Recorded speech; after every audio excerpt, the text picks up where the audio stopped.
Welcome back to the Weeb Lounge. This is a very recent anime. It is Welcome to Demon School Iruma-kun.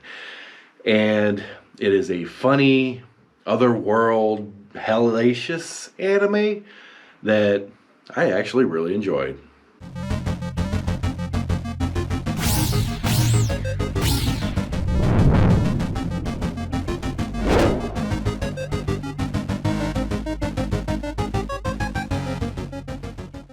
Now, obviously, the whole story and everything of this is going to focus around Iruma-kun, a kid who is very much abused by his parents. His parents are trash. They are the bottom of the barrel. They are awful, awful, awful people.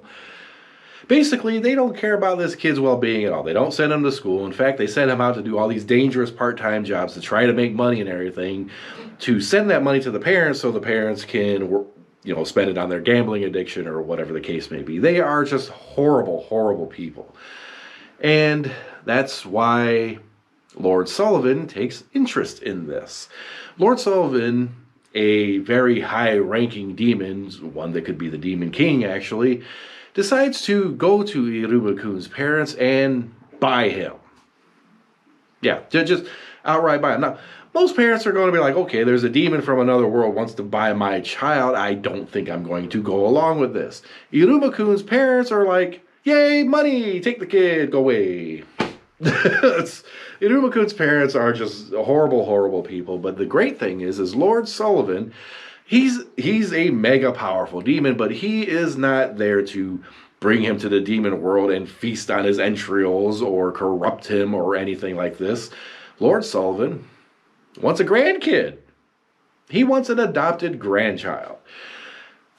And what ends up happening is he spoils the hell out of Iruma-kun. Iruma-kun lives in a giant, enormous mansion. He has all the food he wants, all the things he wants. He is lavished upon by Lord Sullivan, who just seems to be like a lonely guy who doesn't have any kind of extended family and figures, well, if I can't have one, I'll buy one.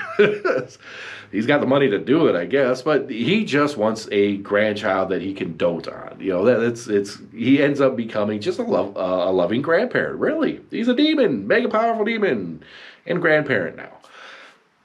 And the Lord Sullivan's really eccentric. He's super eccentric, but people don't mess with him because he is really that powerful. Can do pretty much whatever he wants. But anyways, Iruma-kun finds himself in the netherworld, the demon world, and of course he has to go to school. I mean, he's just a kid. He has to go to school, right? So they ship him off to the demon school. Now, the problem is there are no humans in the nether realm. In fact, all these demons, they've never seen a human. They don't know what a human truly is. There's one person later on that was like, I had to deal with a human, had to send him back to the human world, wipe his memory, blah, blah, blah. But in other words, Iruma-kun can't let people know that he's human. And Lord Sullivan does that by basically taking a big jar of perfume, dumping it on him so he doesn't smell like a human. It's magic perfume, of course. So they can't just sniff him out or whatever. Iruma-kun goes to school, basically terrified, hoping nobody finds out that he's human, and tries to maintain a low profile, which doesn't really work out. Now, Iruma-kun ends up, on his first day, getting into a duel with Asmodeus Alice. He's dressed like nobility, and he is a fire-wielding demon, a relatively powerful demon. And them two get into a little bit of a duel, and Iruma-kun, from all of his work and being tortured, basically, trying to survive, he has developed this ability that it is like the absolute defense, avoidance, danger system. It's got some weird name, right?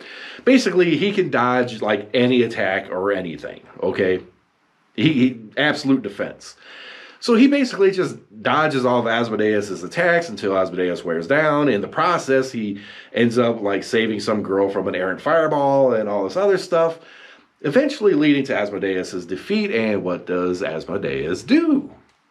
Befriends Iruma-kun and basically makes him like his master. He wants to be a servant because he was defeated.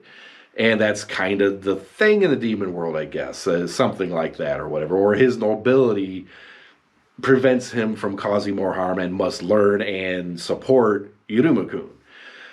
It kind of starts out like a manservant type thing, but eventually develops to a friendship. It's a cool character. A little annoying at first, but after a while you grow to like him. And then you have Clara. Clara is my favorite character. Why? Because she is goofy as all hell, hyper as all hell, eccentric as all hell. She is hell.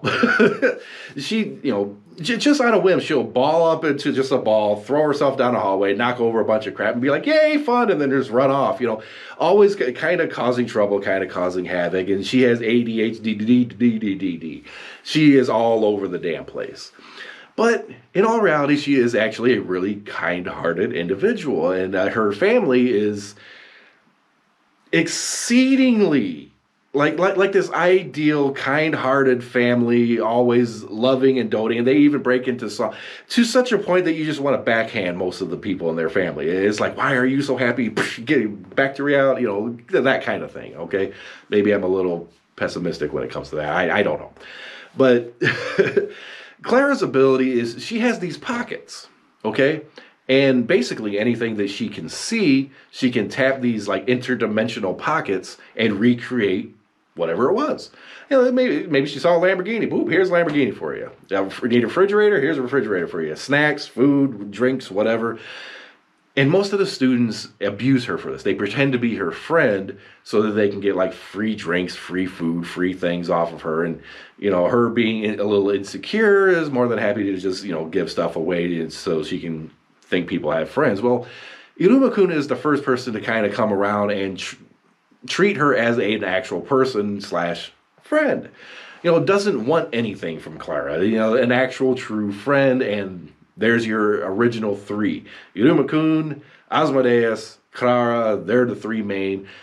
But there is kind of like a fourth mixed in there. I wouldn't say it's one of the main characters, but she's there a lot. And that's Ameri-san, which is, and I said kun or whatever because it's a play off American, I'm pretty sure. Ameri-san kind of sounds like American, American. Well, and plus, she's the, really tall, busty, sexy girl. It kind of goes with the thing, Ameri-san. And she is a student council president. She is this tall, powerful, basically an ogre, but kind of a sexy one, I guess, if that's a thing. Yeah, she is the head of the student council. She has all these forbidden texts and everything everywhere. And nobody can read them or anything except Iruma-kun. Why Iruma-kun? Why this human from another world that nobody knows is human can read these things? It's because they're manga. The forbidden texts are just manga. How they got there, who the heck knows, but they're forbidden texts. Iruma can read them, and they're like basically romance novels. And Ameri-san, despite her appearance, really enjoys these things and actually ends up getting Iruma-kun to come do readings for her and, play out the characters, and that's how their relationship develops. How Ameri-san actually ends up kind of romantically falling for him. But also how Ameri-san figures out that he's actually human. But she keeps that to himself. Why? Well, if she goes around announcing that he's human, he's going to get the boot, or something worse will happen, won't have him as a friend anymore, and can't read her the manga, and plus she kind of likes him, so yeah, she's going to keep that secret. That'll be fine. And then you have probably the only teacher that I'm going to mention, Kalego Sensei. He's a dark-haired guy, really dark, and he's mean, he's cynical, and he's always telling his students, silence, shut up, it's just being absolutely mean, and Lord Sullivan loves to toy with him. Just out of spite to Kalego says, just to annoy him. Every once in a while when you're watching the show, they're having a tournament, a contest or something, and they bring in this little video to explain things for him. And this little video is this weird, oddly creepy, trembling, heart-looking thing. It's just kind of going like this the whole time it's making its explanation. But they make it, Sullivan made it overly super cutesy and is requiring teachers to show this for the explanation, for the instructions. And it's hilarious because it gets on Kalego Sensei's absolute last nerve. He destroys the monitor after every single one of these explanations. It's like, I look forward to seeing these stupid little cutesy videos just for Kalego Sensei to destroy it and be annoyed. That's it. But the other reason why this teacher is a little bit more prominent is because all the demons, they summon a familiar, right? Asmodeus, he summons like this large, powerful python-looking demon thing, is menacing as all hell. Clara, because of her weird personality, summons this little tiny Bigfoot-looking mythical creature thing that nobody thought exists, and it tells her what to do, and she's more than happy to go play fetch or something with it, but she's the one fetching. It's role reversal because Clara. That's her. Gotta watch it to understand Clara. Clara's great. Love the character. She dumb. But Iruma-kun has to summon a familiar too. Well, he doesn't have any magic. None. So he has to go recite this little spell or whatever, and summon a familiar. Well, when he does the summoning, he technically summons a demon. Not a true familiar, but another demon, which happened to be Kalego Sensei.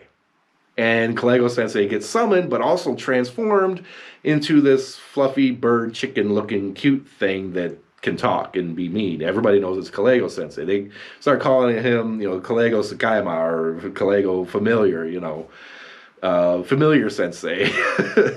And he hates it. He absolutely hates it. You got to remember, he's the strict guy. He doesn't like cute things. He doesn't dick around. He's very, very strict, and all of a sudden he's a fluffy familiar. Does not take well to that.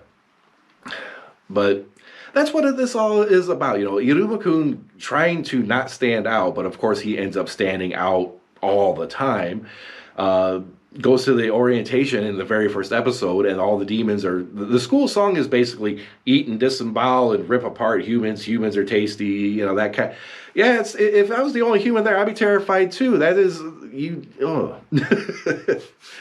So, Iruma... The whole basic premise of the anime is Iruma has to survive in the demon world, in the demon school, without becoming known as a human, so he doesn't get ousted, eaten, or whatever the heck he thinks will happen to him, all the while trying to rise up in rank as a demon.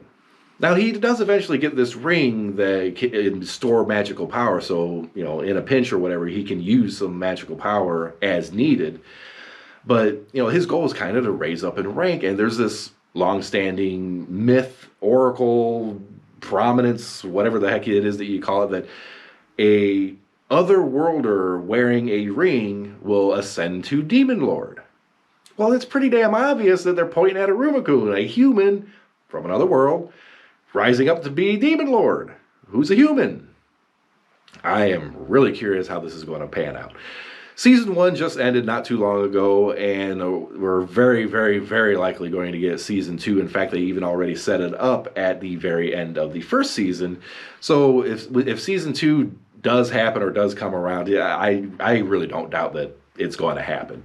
And I can't wait, because I will probably do another video specifically on Season 2 come time.